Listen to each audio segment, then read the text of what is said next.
नमस्कार दोस्तों, स्वागत है आपका हमारे इस YouTube चैनल में। दोस्तों, जब भी प्रेम की बात होती है तो श्री कृष्ण राधा के प्रेम की मिसाल सबसे पहले आती है। राधा कृष्ण के प्रेम को जीवात्मा और परमात्मा का मिलन कहा जाता है।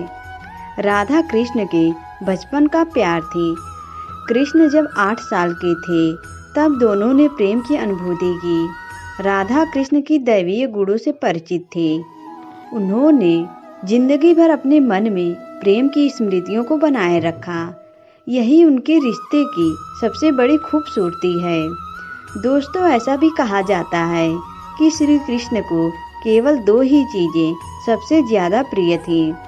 ये दोनों चीज़ें भी आपस में एक दूसरे से गहराई से जुड़ी हुई थी, बांसुरी और राधा।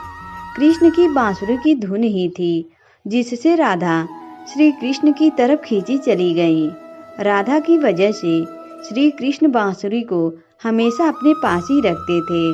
भले ही श्री कृष्ण और राधा का मिलन नहीं हो सका, लेकिन उनकी बांसुरी उन्हें हमेशा एक सूत्र में बांधे रही।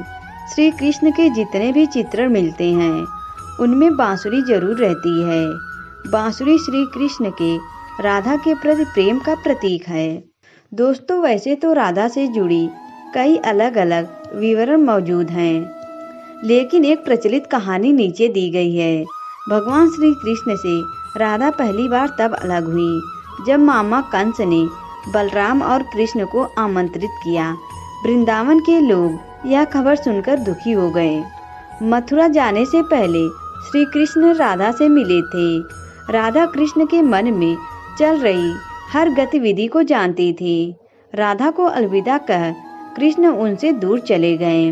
कृष्ण राधा से ये वादा करके गए थे कि वो वापस आएंगे, लेकिन कृष्ण राधा के पास नहीं आए। उनकी शादी भी रुक्मणी से हुई। रुक्मणी ने भी कृष्ण को पाने के लिए बहुत जतन किए थे। कृष्ण से विवाह के लिए वह अपने भाई रुक्मी के खिलाफ चली गई। राधा की तरफ वह भी कृष्ण से प्रेम करती थी। रुक्मणी ने श्री कृष्ण को एक प्रेम पत्र भी भेजा था कि वह आकर उन्हें अपने साथ ले जाएं। इसके बाद ही कृष्ण रुक्मणी के पास गए और उनसे शादी कर ली। कृष्ण के वृंदावन छोड़ने के बाद से ही राधा का वर्णन बहुत कम हो गया। राधा और कृष्ण जब आखिरी बार मिले थे तो राधा ने कृष्ण से कहा था कि भले ही वो उनसे दूर जा रहे हैं, लेकिन मन से कृष्ण हमेशा उनके साथ ही रहेंगे। इसके बाद कृष्ण मथुरा गए और कंस और बाकी राक्षसों को मारने का अपना काम पूरा किया। इसके बाद प्रजा की रक्षा के लिए कृष्ण द्वारिका चले गए और द्वारिकाधीश के नाम से लोकप्रिय हुए।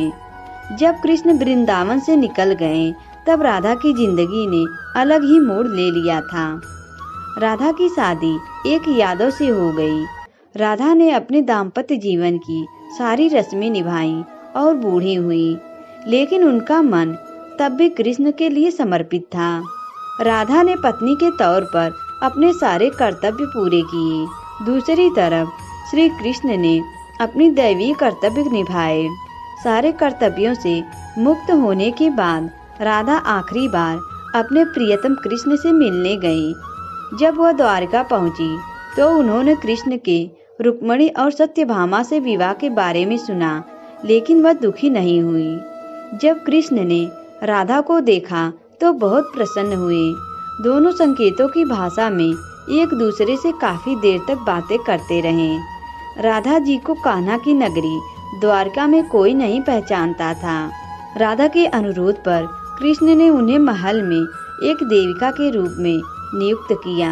राधा दिन भर महल में रहती थी और महल से जुड़े कार्य देखती थी। मौका मिलते ही वह कृष्ण के दर्शन कर लेती थी, लेकिन महल में राधा ने कृष्ण के साथ पहले की तरह का आध्यात्मिक जुड़ाव महसूस नहीं कर पा रही थी। इसलिए राधा ने महल से दूर जाना तय किया। उन्होंने सोचा कि वह दूर जाकर दोबारा कृष्ण के साथ गहरा आत्मीय संबंध स्थापित कर पाएंगी। उन्हें नहीं पता था कि वह कहाँ जा रही हैं, लेकिन भगवान कृष्ण जानते थे। धीरे धीरे समय बीता और राधा बिल्कुल अकेली और कमजोर हो गई। उस वक्त उन्हें भगवान कृष्ण की आवश्यकता पड़ी। आखिरी समय में भगवान कृष्ण उनके सामने आ गए। कृष्ण ने राधा से कहा कि वह उनसे कुछ मांगे, लेकिन राधा ने मना कर दिया। कृष्ण के दोबारा अनुरोध करने पर राधा ने कहा कि वह आखिरी बार उन्हें बांसुरी बजाते देखना चाहती हैं। श्री कृष्ण ने बांसुरी ली और बेहद सुरीली धुन में बजाने लगे। श्री कृष्ण ने दिन रात बांसुरी बजाई जब तक राधा आध्यात्मिक रूप से कृष्ण में विलीन नहीं हो गई। बांसुरी की धुन सुनते सुनते राधा ने अपनी शरीर का त्याग कर दिया। हालांकि भगवान कृष्ण जानते थे कि उनका प्रेम अमर है, उसके बावजूद वे राधा की मृत्यु को बर्दाश्त नहीं कर सके। कृष्ण ने प्रेम के प्रतीकात्मक अंत के रूप में बांसुरी तोड़कर झाड़ी में फेंक दी। उसके बाद से श्री कृष्ण ने जीवन भर बांसुरी या कोई अन्य वादक यंत्र नहीं बजाया। दोस्तों, कहा जाता है कि जब द्वापर युग में नारायण ने श्री कृष्ण का जन्म लिया था, तब माँ लक्ष्मी ने राधा रानी के रूप में जन्म लिया था, ताकि मृत्यु लोक में भी वे उनके साथ ही रहें। दोस्तों, आज की वीडियो में बस इतना ही। अगर यह वीडियो आपको अच्छा लगा तो वीडियो को लाइक करें और हमारे चैनल को भी सब्सक्राइब करें। दोस्तों, वीडियो देखने के लिए आप सभी का धन्यवाद।